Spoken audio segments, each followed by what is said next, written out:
Daniel Haqiqatitjou, a very confident Muslim preacher, made statements and argumentations that come to the conclusion that Islam is false. A few days ago, I finally caught him live. I presented a question that I think is very problematic for Islam: who Yahweh is, and whether Islam got the name of the God wrong that it adopted from Abrahamic religion.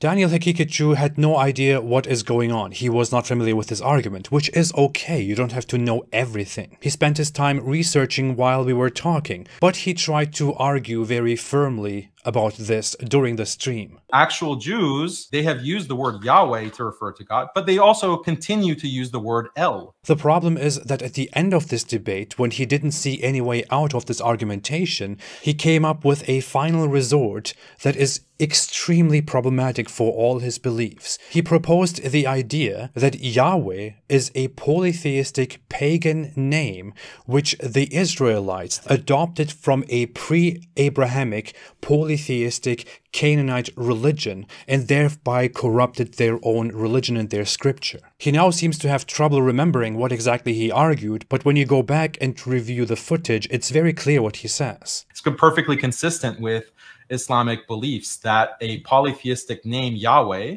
has been adopted from the Canaanite polytheistic religion, has been adopted into the Hebrew Bible. In Genesis, for example, not have this name Yahweh, but in our religion, in this polytheistic religion that we're adopting, there is the name Yahweh. How do we reconcile these things? How about we just write a verse in Exodus that from the time of Moses, we'll be referred to as Yahweh. You're shooting yourself in your own foot right now. These ancient Canaanites and ancient Hebrews, ancient Israelites had the word El or Elohim, and they associated with other names and other gods. So the Israelites corrupted their own religion, they corrupted their own scripture, they adopted a false name for their polytheistic god named Yahweh. This religion that we have comes with a corrupt guy called Yahweh, came after this supposed corruption where they falsely adopted this name Yahweh.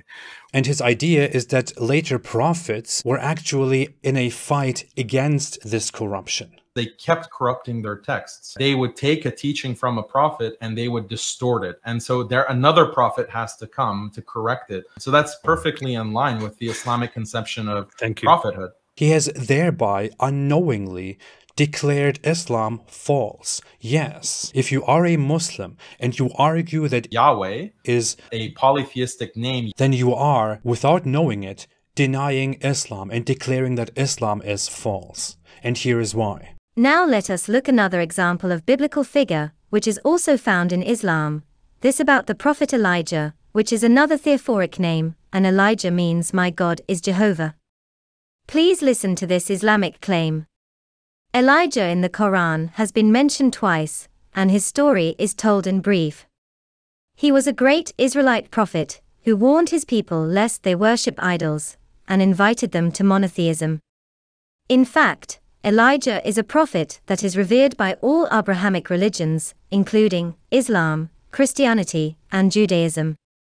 References: Quran 6.85, Quran 6.86, Quran 38.48.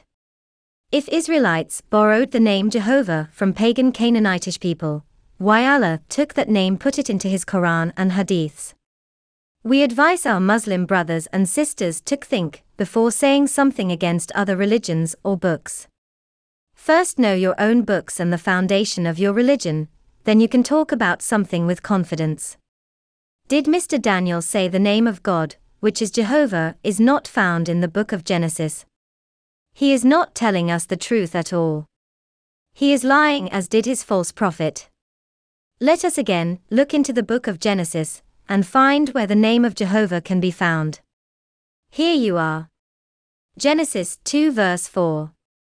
These are the generations of the heavens and of the earth when they were created, in the day that Jehovah God made the earth and the heavens. Genesis 2 verse 5. And every plant of the field before it was in the earth, and every herb of the field before it grew, for Jehovah God had not caused it to rain upon the earth, and there was not a man to till the ground. The name of Jehovah is mentioned in the book of Genesis 182 times, yet Mr. Daniel is telling us that the name Jehovah is not found anywhere in the book of Genesis. Warning to the Doa people, or so-called Muslim scholars. If you lie or fabricate about the Bible, we will find you and expose you before the people of the world.